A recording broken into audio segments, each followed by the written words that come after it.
The Nets are officially in the playoffs after beating the Cavs Wednesday or Tuesday. Yep.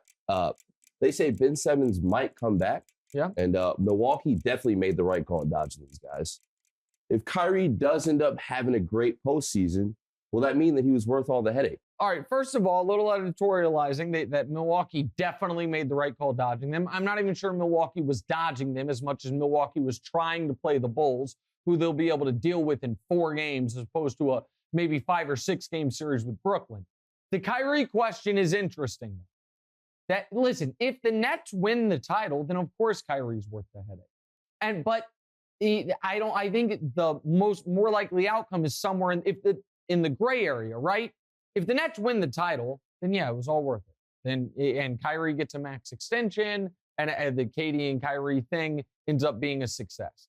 If they go out in round 1, as I think they will to Boston, then I think a lot of this is going to fall on Kyrie.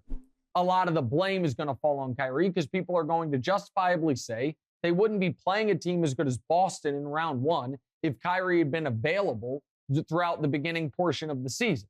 And so the question is, to me, if they are better than I expect them to be, meaning they can get out of round 1, but worse than Vegas expects them to be, meaning they lose before the NBA Finals, what does that mean for Kyrie's future?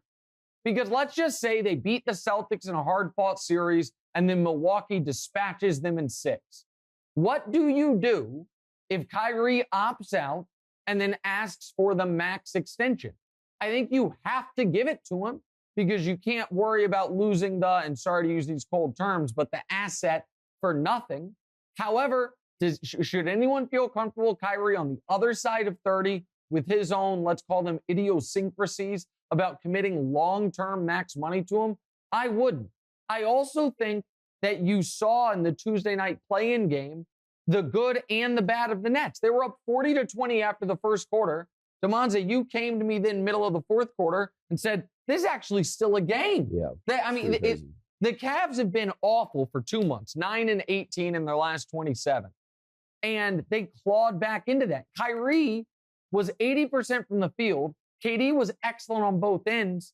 And you're playing a mediocre team at best because without Jared Allen, that team's been mediocre. And it's a close game late. I just don't know how anyone can believe in the Nets. But to answer the question, yeah, if they win the title, then I was wrong. Kyrie and KD were right, and Kyrie will get his max money. I don't think they're winning the title. All right, we're sticking with the play-in. What's next? So we're 2 years into the play-in experiment. Yep. A pro is there seems to be less tanking. Yeah. A con is a team that won around 35 games could make it into the playoffs. Yep. So is it working, or do you want them to expand it so maybe LeBron makes it next year? Oh, my gosh. Why?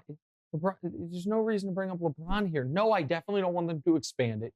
Your point about a 35-ish win team making the playoffs is a good one because a few hours after we're done recording, by the time you're listening tomorrow, either New Orleans or San Antonio, which won 36 and 34 games respectively, one of those two teams is going to be 1 win away from making the postseason and could send the Clippers home Thursday night.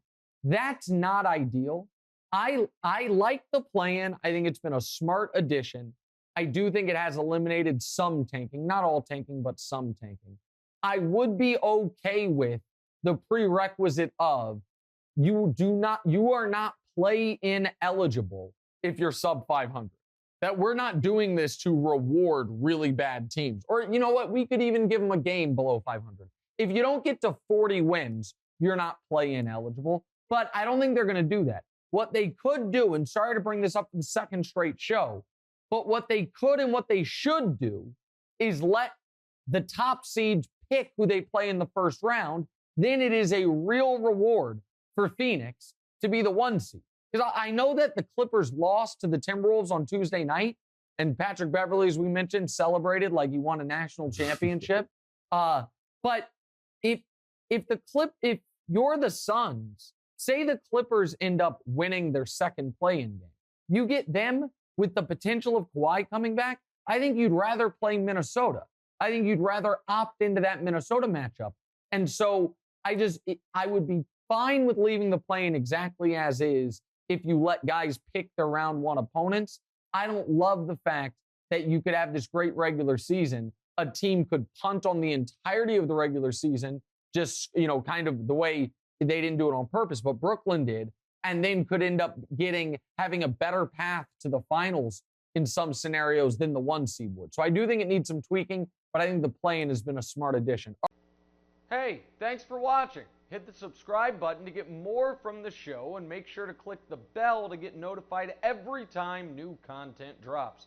Check out full episodes of What's Right wherever you get your podcasts, or just click the link in the description below.